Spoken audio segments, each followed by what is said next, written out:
Imagine walking into a car dealership, negotiating hard, and driving away thinking, I actually beat them. That's exactly how Derek felt. He got the car for almost the same price the dealership paid. The salesperson even told him, we're basically not making anything on this. Sounds like a perfect win. But here's what Derek didn't realize.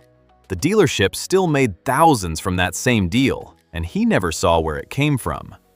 Now here's where it gets even more interesting. A few days later, his neighbor Travis saw the car sitting in the driveway. Same model, same color, he loved it.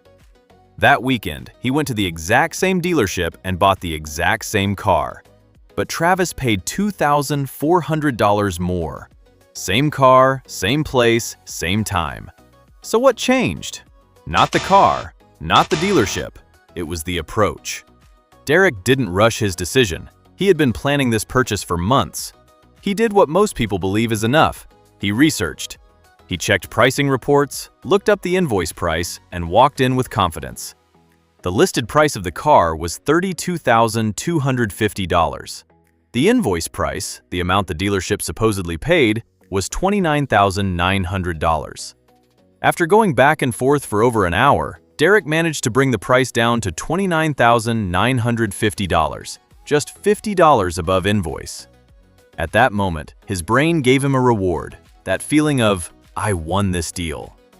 This is something psychologists call a false win signal.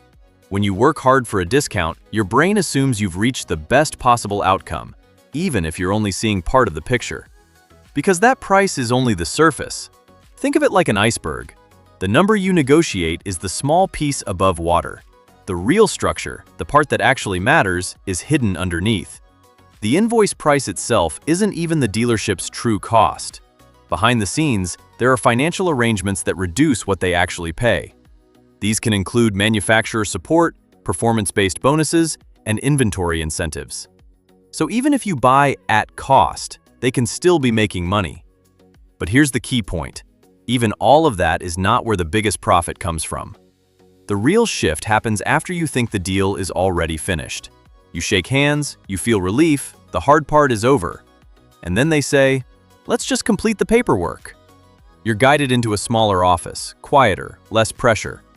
This is where most buyers lower their guard completely, and that's exactly why it's the most important moment.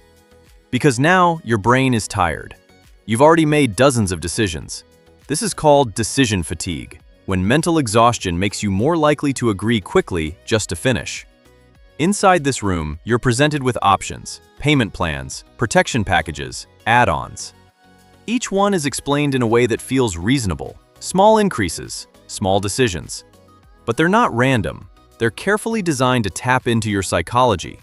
For example, you might be offered extra coverage for future repairs.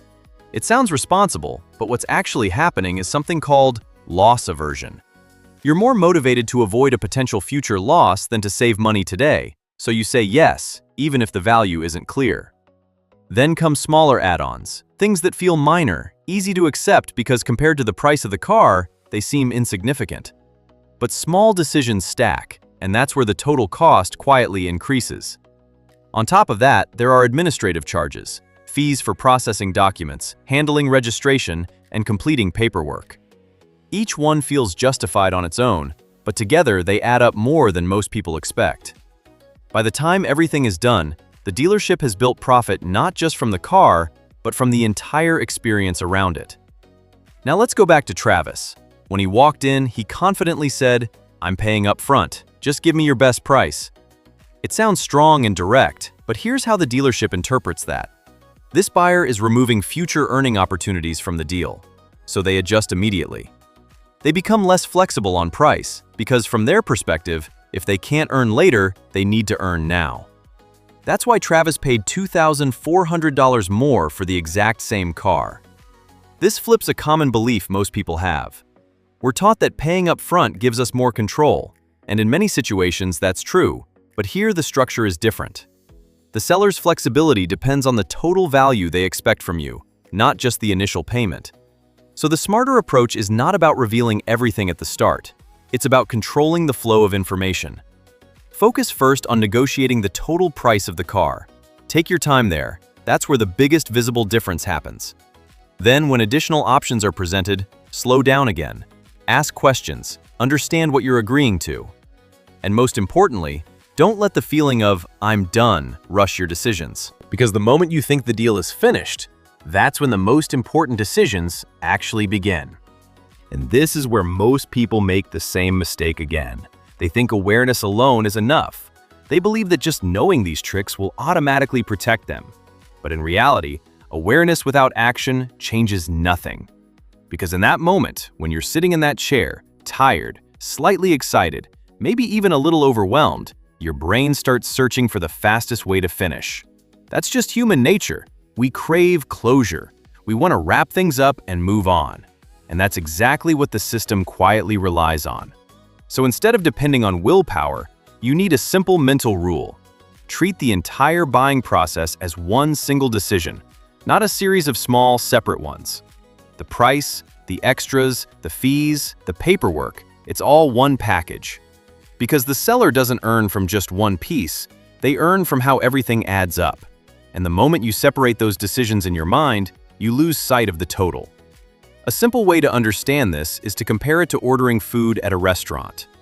You might carefully pick a meal that fits your budget, but then you start adding small extras, a drink, a dessert, maybe something on the side. Each choice feels small and harmless, but when the final bill arrives, it's much higher than you expected. The same pattern is happening here, just on a much larger scale. Another key factor is emotional control. Big purchases naturally trigger emotions.